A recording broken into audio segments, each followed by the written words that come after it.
आज Doubtnut app download करें। Doubtnut पर अपने सभी गणित, रसायन विज्ञान, भौतिक विज्ञान और जीव विज्ञान के डाउट्स का करो सफाया। बस प्रश्न की फोटो खींचो, एक ही प्रश्न को क्रॉप करो और तुरंत वीडियो सोल्यूशन पाओ। अभी डाउनलोड करें। हेलो दोस्तों, क्वेश्चन दे रखा है कि प्रयोगशाला में न्यूटन के शीतलन नियम के सत्यापन के प्रयोग का वर्णन निम्नलिखित शीर्षकों के अंतर्गत करना है। पहले नियम का कथन लिखना है, फिर क्या लिखना है, शीतलन वक्र तथा उसके आधार पर प्राप्त निष्कर्ष लिखना है। उसके बाद सूत्र की स्थापना करना है, सीमाएं लिखनी है, सावधानियां बतानी है। ठीक है, तो पहला हम बात करते हैं नियम का। ठीक है, तो न्यूटन के शीतलन का क्या नियम है। नियम यह कहता है ना, जो नियम होता है वो यह कहता है कि किसी भी, अगर हम बात करते हैं कोई वस्तु लेते हैं, ठीक है, सपोज ये कोई वस्तु है, तो वस्तु का ताप T है और वातावरण का ताप क्या है, T0 है। ठीक है, तो यदि इनके बीच के ताप का अंतर, मतलब वस्तु का ताप वातावरण के ताप का अंतर यदि बहुत ज्यादा ना हो, ठीक है, तो हम क्या देखते हैं, हम देखते हैं कि वस्तु के शीतलन की जो दर होती है, हम यहाँ पर लिखेंगे, वह वस्तु के शीतलन की जो दर होती है, वस्तु के शीतलन की दर, वस्तु के शीतलन की दर, वस्तु के ताप और वस्तु के ताप व, और क्या होता है, वस्तु के ताप की बात कर रहे हैं और किसकी बात कर रहे हैं, वातावरण के ताप के अंतर के अनुपाती होता है। ठीक है, वस्तु के ताप व वातावरण के ताप के अंतर के अनुपाती होता है। ठीक है, अंतर के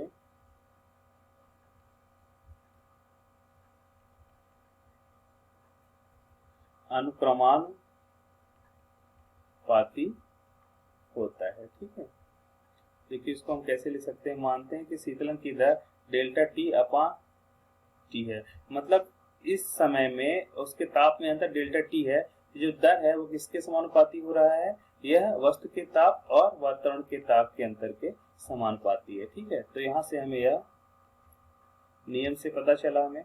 अब इसको हम क्या करते हैं, शीतलन वक्र और उसके आधार पर निष्कर्ष देखते हैं क्या निष्कर्ष निकलता है। ठीक है, तो हम बात करते हैं पहले शीतलन वक्र की। ठीक है,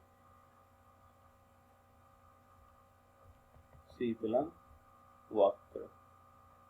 ठीक है, तो शीतलन वक्र क्या होता है, देखिए जो शीतलन वक्र होता है वह हम आपको दिखा रहे हैं, हम ये बनाते हैं शीतलन वक्र किसके बीच में, ताप और समय के बीच में। ठीक है, जब हम शीतलन प्रयोग करते हैं, ठीक है, तो हम किसके बीच में, समय के बीच में और ताप के बीच में ग्राफ प्राप्त होता है। ठीक है, शीतलन, जब न्यूटन के शीतलन नियम का सत्यापन करते हैं तो उसके उस प्रयोग के द्वारा हमें प्राप्त होता है कुछ इस तरह से ग्राफ। देखिए ये ग्राफ हमें दिखा रहा है आपको।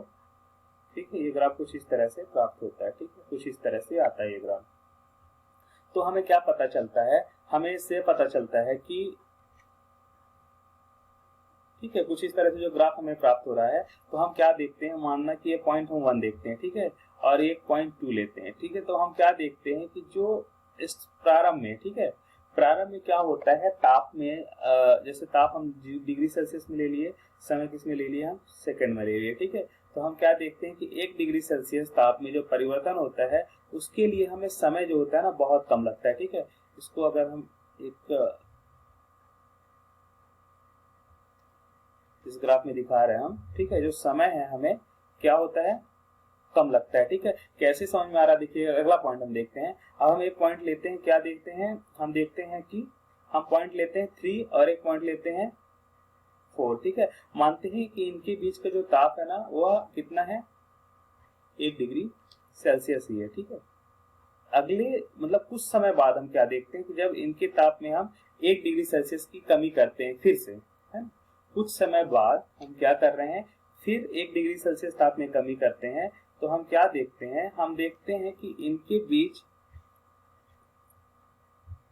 जो लगा हुआ समय है ना वो कितना प्राप्त हो रहा है हमें, देखिए ग्राफ से समझ में आ जाएगा हमें हमें समझ में आ रहा है कि पहले हमें समय कितना प्राप्त हो रहा था, T1, अब समय मानते हैं T2, मतलब ये समय कहां से कहां तक के बीच की दूरी है, यहां से यहां तक के बीच की दूरी है। ठीक है, इसको हम ऐसे लिख सकते हैं। ठीक है, हम मानते हैं कि यहाँ से यहाँ तक के जो समय का अंतर है T1, और ऐसे ही यहाँ से यहाँ तक के समय का अंतर क्या है T2। हम क्या देखते हैं कि T2 ज्यादा है T1 से, ठीक है। तो निष्कर्ष क्या निकल रहा है? पहला तो निष्कर्ष ये निकल रहा है इस ग्राफ से, ठीक है। पहले निष्कर्ष से अगर हम बात करें तो पहला निष्कर्ष हम इस ग्राफ से ये निकल रहा है कि समय के साथ क्या हो रहा है, ताप में कमी आती जा रही, 0.1 2 3 4, ठीक है। जब समय ज्यादा होता जा रहा है तो वस्तु के ताप में कमी आ रही है। पहला निष्कर्ष लिख रहे हैं हम, समय के साथ क्या देख रहा हूं, समय के साथ वस्तु के ताप में कमी होती जा रही है, ठीक है।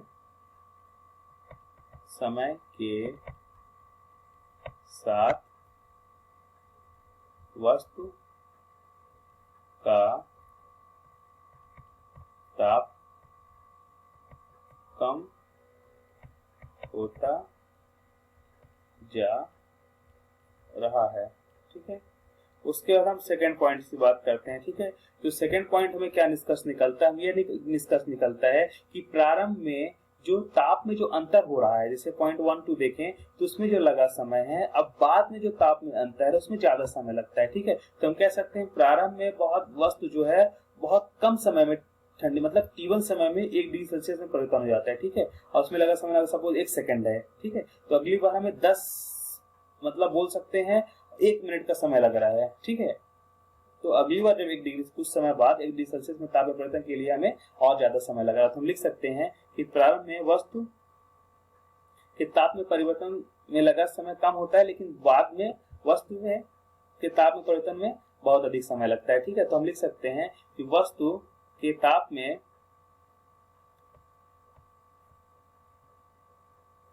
प्रारंभ में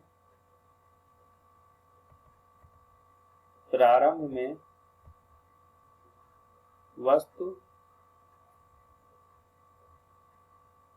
के ताप में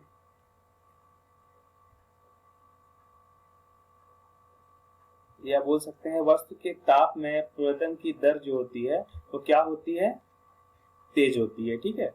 मतलब बहुत कम समय में। तो हम लिख सकते हैं प्रारंभ में वस्तु के ताप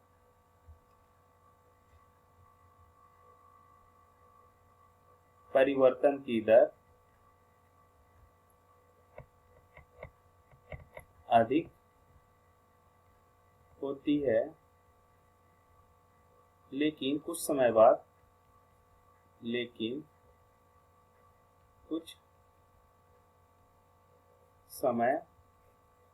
क्या होता है, लेकिन कुछ समय बाद वस्तु के ताप में परिवर्तन की दर क्या हो जाती है, वस्तु के ताप परिवर्तन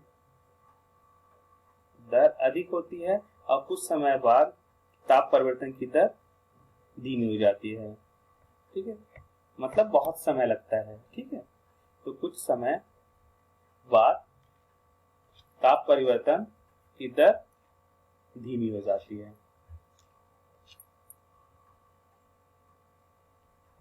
ताप परिवर्तन की दर धीमी हो जाती है, ठीक है। अब हम देखते हैं अगला पॉइंट क्या देख रहा है, लिखना में सूत्र की स्थापना करनी है, ठीक है। अब यहाँ से हम सूत्र की स्थापना करते हैं, थर्ड पॉइंट की बात करते हैं, ठीक है। सूत्र की स्थापना,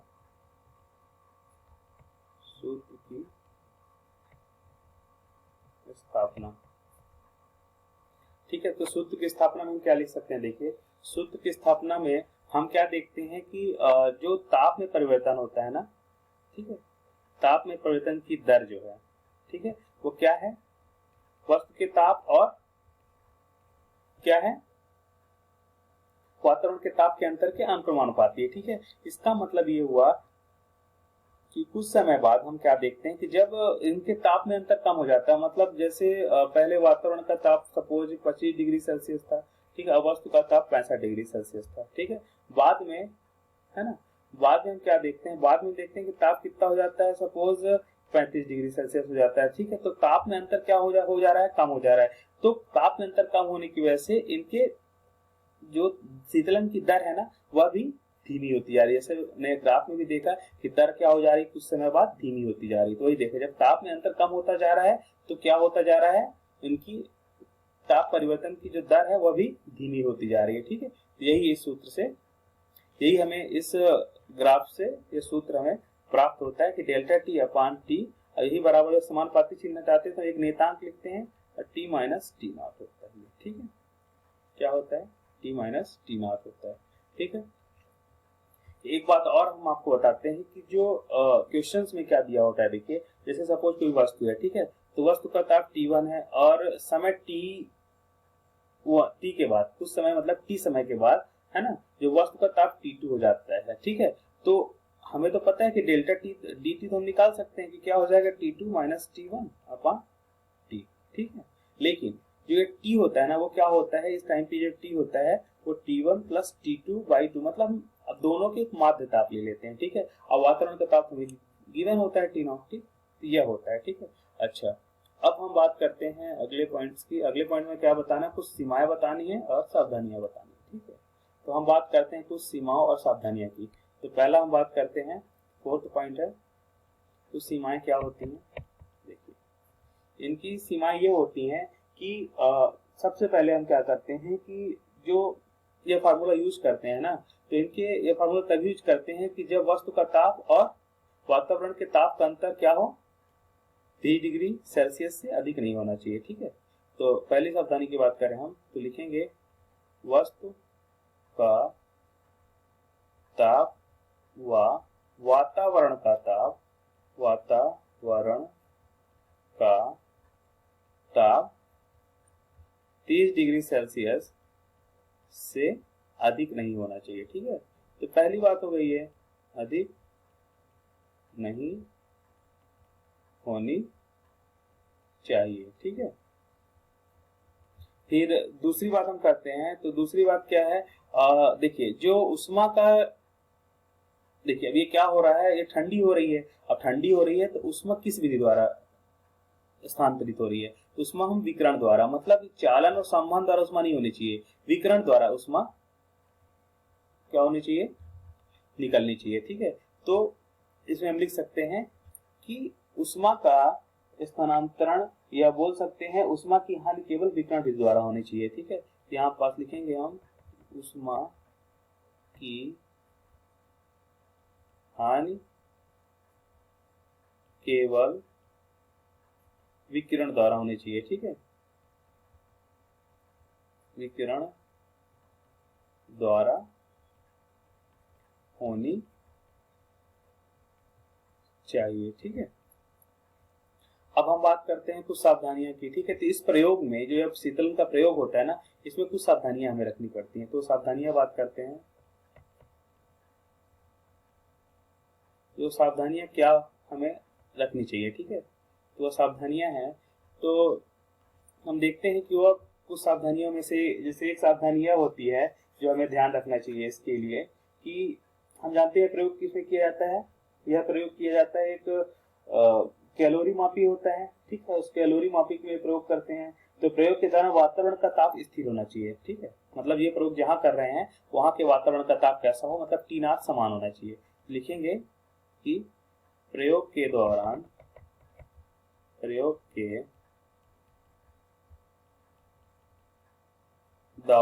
क्या होना चाहिए, वातावरण का ताप समान होना चाहिए। ठीक है, मतलब T0 समान होना चाहिए। ठीक है, प्रयोग के दौरान वातावरण का ताप समान होना चाहिए। ठीक है, तो यह हमें ध्यान रखना है। वातावरण का ताप T0 मानना है, T0 क्या बदलना नहीं चाहिए। ठीक है, यह पूरे प्रयोग के दौरान क्या होना चाहिए, एक ही समान बना रहना चाहिए। Thank you. कक्षा 6 से 12वीं से लेकर नीट, IIT, JEE वो एडवांस के लेवल तक 1 करोड़ से ज्यादा छात्रों का भरोसा। आज ही डाउनलोड करें डाउटनेट ऐप या व्हाट्सएप करें अपने सारे डाउट्स 8400 400 400 पर।